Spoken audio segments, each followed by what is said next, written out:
Halo nakama, apa kabar? Selamat datang di Masket Duke Channel. Sebelum melanjutkan video ini, saya harap kalian bisa membantu mengembangkan channel ini dengan cara mengklik tombol subscribe dan loncengnya agar tidak ketinggalan video-video terbaru dari kami. Terima kasih. Bagian luar kubah, di tempat pertarungan Zoro melawan King, terlihat pedang Enma milik Zoro lepas kendali. Zoro mengeluh kepada Enma karena telah lepas kendali tanpa seizinnya. Kemudian Zoro berhasil menarik kembali hakinya dan mengendalikan Enma kembali. Terlihat lengan Zoro kembali ke ukuran normal. "Enma, memangnya siapa yang mengizinkanmu untuk melepaskan kekuatanmu?" ucap Zoro. "Percakapan antara rekan ya," ucap King. King menggunakan kesempatan ini untuk mendekati Zoro. King berhenti tepat di hadapan Zoro tanpa melakukan apa-apa. Zoro terkejut. "Apa maumu?" ucap Zoro. Zoro lalu menusukkan pedangnya ke tubuh King. Namun serangan itu tidak mempan terhadap King. "Kena kau," ucap King. Duar! Tiba-tiba terjadi ledakan besar di tempat Zoro dan King. Beralih ke kubah tengkorak, menara otak kiri, distrik lampu merah. Setelah terkena serangan Sanji, Queen berbicara di puing-puing reruntuhan bangunan dan kembali bangkit. "Yang tadi bicara denganmu melalui denden musi itu si pemburu bajak laut kan? Asal tahu saja, mustahil dia bisa mengalahkan King, karena dia adalah anggota suku Lunaria yang seharusnya sudah punah. Mereka adalah kaum monster yang mampu bertahan hidup dalam kondisi alam seperti apapun. Bahkan pada zaman dahulu kala, mereka adalah sosok yang dikenal dengan sebutan dewa," ucap Queen. "Kalau begitu, kenapa suku seperti mereka bisa punah?" ucap Sanji. "Hal seperti itu, coba kau tanyakan pada sejarah," ucap Queen bersiap menembakkan sinar lasernya dari mulutnya. Kembali keluar kastil Onigashima, Zoro melapisi dirinya dengan armamen haki tepat sebelum ledakan itu terjadi. King berada di depan Zoro. King tidak terluka sedikit pun meski sudah meledakkan dirinya. "Nyaris saja, pasti aku sudah mati kalau tidak menggunakan armamen haki tadi. Ngomong-ngomong, kenapa dia masih hidup? Bukankah dia tadi meledakkan dirinya sendiri?" ucap Zoro bersiap menyerang King dengan gaya satu pedang. Serangan Zoro berhasil mengenai kepala King, tapi serangan Zoro itu tidak mempan terhadap King. King terlihat baik-baik saja tanpa adanya luka sedikit pun. "Seranganku sama sekali tidak mempan," ucap Zoro. Lalu King berubah bentuk Petranodonnya dan menarik jambul di kepalanya lagi bersiap menyerang Zoro. Melihat itu, Zoro juga bersiap melawan serangan King dengan 3 pedangnya. "Kalau begitu, akan kugunakan serangan yang jauh lebih kuat lagi," ucap Zoro. Tiba-tiba Enma kehilangan kendali dan mulai menyerap haki Zoro lagi. "Hei, yang benar saja Enma, kenapa harus di saat seperti ini?" ucap Zoro. King pun melepaskan serangannya ke arah Zoro. Terlihat Zoro tidak bisa menghindar lagi. Sebagian tubuh Zoro terkena serangan King. Serangan King itu menghancurkan sebagian pulau Onigashima. Karena serangan itu, ketiga pedang Zoro terlepas. "Baru kali ini aku melihat pendekar sepertimu yang pertarungannya malah diganggu oleh pedangnya sendiri," ucap King. Zoro melompat di udara untuk mengambil salah satu pedangnya. "Sandai Kitetsu," ucap Zoro meraih salah satu pedangnya. Saat Zoro di udara, Zoro mengingat percakapannya dengan Hitetsu tentang pedang itu. "Asal tahu saja, Sandai Kitetsu yang kau gunakan itu adalah pedang buatanku," ucap Hitetsu waktu itu. Benarkah?" ucap Zoro waktu itu. Zoro juga mengingat bagaimana dia mendapatkan pedang Lockton di sebuah toko pedang. "Pedang terkutuk ya?" ucap Zoro waktu itu. "Bodoh, aku tidak akan menjualnya. Kalau kau sampai mati gara-gara pedang itu, maka sama saja aku yang sudah membunuhmu kan?" ucap si pemilik toko. "Akan kuambil pedang ini," ucap Zoro. Saat ini, King terbang ke arah Zoro dan menendang Zoro dengan tendangan api di udara. "Jadi kau rela mati demi menyelamatkan pedangmu ya?" ucap King. Zoro terlempar ke tanah, sementara King bersiap melancarkan serangan lain ke arah Zoro. Zoro kembali bangkit dan meraih salah satu pedangnya yang jatuh di dekatnya. "Syukurlah kau tidak jatuh, Wado Ichimonji," Zoro mengingat saat dia mendapatkan pedang Kunia. "Guru, tolong berikan pedang milik Kunia padaku," ucap Zoro sambil berlutut. "Baiklah," ucap guru Zoro waktu itu. "Aku pasti akan menjadi kuat juga demi dirinya. Aku akan menjadi pendekar pedang terkuat di dunia hingga namaku terdengar olehnya di surga," ucap Zoro kecil menangis atas kematian Kuina. Zoro kemudian mengingat percakapannya dengan Hitetsu. "Takdir memang misterius. Sebenarnya, pedang berganggang putih milikmu, yaitu Wado Ichimonji, dibuat oleh orang yang sama dengan yang membuat Enma, yaitu Shimotsuki Kozaburo, sang penempa pedang ternama," ucap Hitetsu waktu itu. Zoro kemudian menghubungkan informasi itu dengan asal pedangnya. "Begitu banyak yang terjadi hingga otakku tidak bisa menangkap semuanya. Tapi, kenapa pedang ternama di negeri Wano bisa ada di tempat terpencil di es blue?" pikir Zoro. Terlihat King melesat di udara bersiap menyerang Zoro dengan sayapnya seperti sabit. "Apa kau sudah berhasil mengumpulkan kembali ketiga pedangmu?" ucap King bersiap menyerang Zoro. Zoro bersiap menangkis serangan King dengan pedang Enma. Tapi Enma mulai menghisap kaki Zoro lagi. King melesat dengan cepat ke arah Zoro dan menghantamkan salah satu sayapnya. Zoro menangkis serangan King hingga lantai di tempat Zoro berpijak roboh. Zoro jatuh masuk ke dalam kastil. Saat Zoro jatuh, Zoro mengingat percakapannya dengan Momonosuke.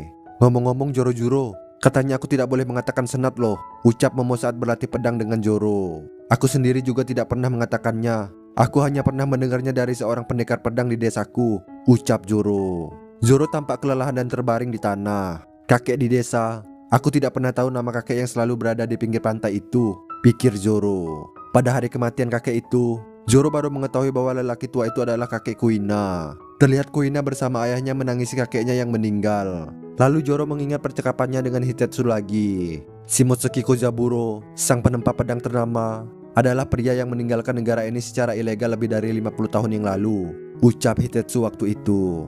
Kembali ke masa lalu. Itu 13 tahun yang lalu di desa Shimotsuki, kampung halaman Zoro S Blue. Setelah kalah lagi dari Kuina, Zoro pergi ke pantai untuk berlatih pedang. Di sana Zoro bertemu dengan orang tua, yaitu Shimotsuki Kozaburo, dan dia mengajari Zoro kata senat. "Yah, senat, itu adalah kata ajaib yang bisa membangkitkan keberanian di dalam hatimu," ucap si kakek. "Hah, apa itu? Kedengarannya aneh. Aku tidak butuh. Ngomong-ngomong katanya dulu kakek ini seorang samurai ya? Semua orang di dojo bilang begitu," ucap Zoro. "Suruh mereka diam, nanti angkatan laut malah datang ke sini tahu," ucap si kakek. "Angkatan laut? Kenapa?" tanya Zoro. "Siapa yang sudi memberitahumu? Pulang sana dasar bocah ingusan," ucap si kakek. "Apa-apaan sih? Dasar kakek tua yang aneh," ucap Zoro sambil mengejek si kakek. Zoro pun pergi untuk melanjutkan latihannya. Kakek itu mengamati Zoro saat dia berlatih. "Apa kau bosan berlatih di dojo?" ucap si kakek. "Aku kalah lagi dari Kuina. Latihanku masih kurang," teriak Zoro. Kakek itu memberi Zoro 2 pedang latihan. Zoro tampak terkejut. Aku tidak punya uang loh," ucap Zoro. "Sudah kubilang, itu untukmu. Pedangnya tumpul kok. Sekarang hanya itu yang bisa kubuat. Gunakanlah untuk latihanmu," ucap si kakek. Terlihat Zoro tampak bahagia saat menerima pedang pemberian dari si kakek. Si kakek itu pun menasihati Zoro. "Ingat baik-baik, pedang adalah senjata untuk menebas manusia. Dengan kata lain, pedang dibuat untuk membunuh orang. Seorang penempa membuat pedang dengan tujuan untuk merenggut lebih banyak nyawa. Pedang juga memiliki kepribadian, dan menaklukkan kepribadian mereka adalah tugas seorang pendekar pedang. Meski begitu, kenapa pedang yang berbahaya malah sering disebut sebagai pedang terkutuk? Sudah sewajarnya pedang ternama seperti itu kan? Malah sebuah kehormatan jika sebuah pedang ditakuti orang lemah, hingga dianggap sebagai pedang terkutuk oleh orang-orang. Pedang adalah benda yang menakutkan. Itu karena pedang adalah senjata yang bernyawa. Ngomong-ngomong, saat masih muda, aku pernah membuat pedang yang berbeda dari yang lain. Bagiku, pedang itu adalah karya terbaik dalam hidupku. Dia memiliki kepribadian yang sangat serius. Memegangnya saja akan membuatmu seolah merasakan hawa dingin. Oleh karenanya, pedang itu kuberi nama dengan nama Raja Neraka," ucap si kakek. Kembali ke masa sekarang. Zoro terbaring di tanah dengan wajah terkejut. Dia akhirnya mengerti segalanya. Raja Neraka, Enma. Ternyata desa itu bernama Shimotsuki bukan karena kebetulan ya, ucap Zoro. Zoro mengingat bagaimana anak-anak di desa Shimotsuki mengatakan bahwa desa itu dibuat oleh bajak laut, kata kakek nenek mereka. Kemudian Zoro mengingat kata-kata Hitetsu lagi. Shimotsuki Kozaburo, sang penempa pedang ternama, adalah pria yang meninggalkan negara ini secara ilegal lebih dari 50 tahun yang lalu, ucap Hitetsu.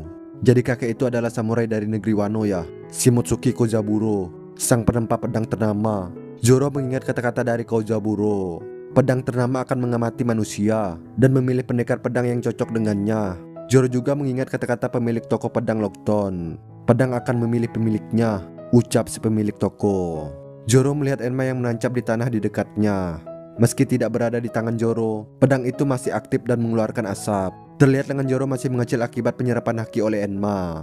"Artinya, kau telah datang untuk memilih serta mengujiku ya," ucap Zoro.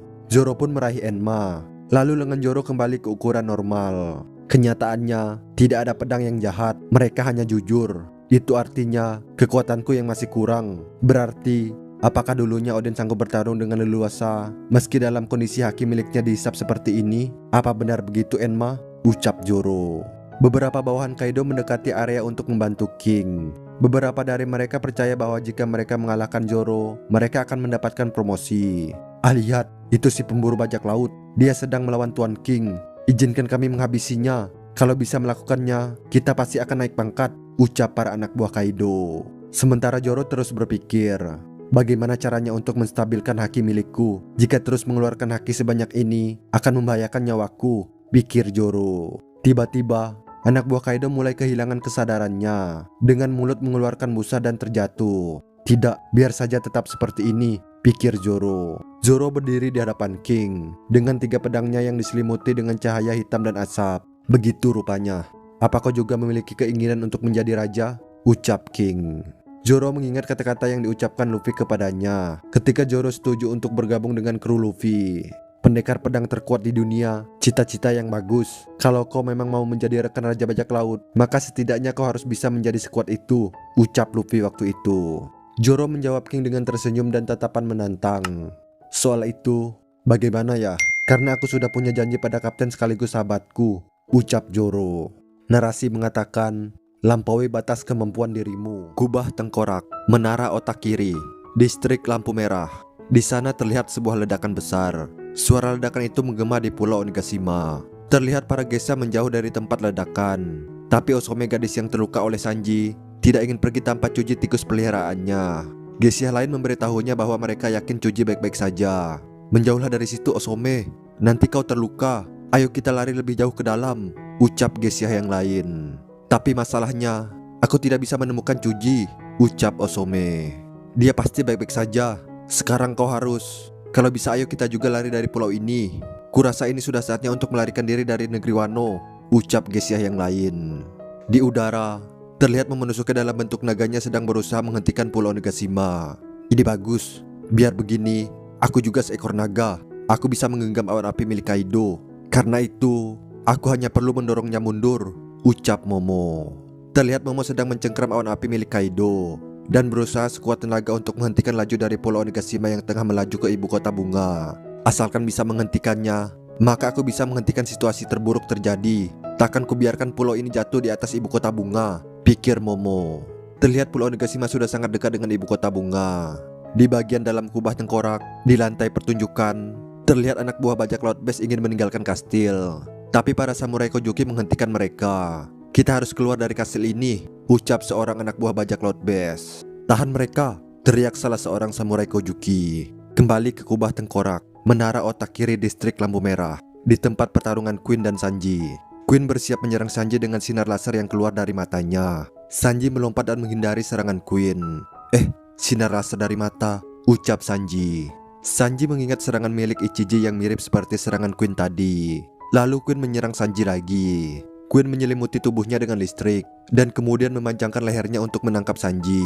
Queen kemudian menggunakan kejutan listrik yang kuat untuk menyerang Sanji. Terlihat Sanji terkena serangan kejut listrik dari Queen. Saat terkena serangan Queen, Sanji mengingat serangan milik Niji yang sama seperti serangan Queen tadi. Sanji pun jatuh ke tanah. Harusnya kau paham kan? Ucap Queen sambil tertawa. Melihat Sanji terbaring di tanah, Queen pun menyerang Sanji lagi dengan sinar laser dari matanya. Beruntung Sanji berhasil menghindari serangan Queen tersebut. Ini adalah teknik milik Germa 66. Sebenarnya aku bermaksud untuk menunjukkannya setelah kau berubah wujud. Asal tahu saja, anak-anak Jadgi adalah gabungan dari seluruh teknologi milikku. Jadi kalau aku berhasil mengalahkanmu yang telah mengenakan pakaian tempur, maka itu artinya aku telah berhasil membuktikan pada Jadgi bahwa aku lebih unggul darinya sebagai seorang ilmuwan. Bukankah begitu? Still Black, ucap Queen sambil menyerang Sanji dengan sinar laser di matanya. Persaingan kalian bukan urusanku tahu, ucap Sanji menghindari serangan-serangan Queen. Queen memanjangkan tangan kirinya dengan mekanisme yang sama seperti yang digunakan Yonji. Kemudian Queen berhasil menangkap tubuh Sanji dengan tangan kirinya. Tadi aku hanya pura-pura tidak tahu, tapi sebenarnya aku sudah selesai meneliti seluruh teknologi yang dimiliki oleh Germa, ucap Queen. Lepaskan aku, ucap Sanji. Dengan kata lain, aku bisa meniru semua teknologi milik kalian bersaudara, ucap Queen.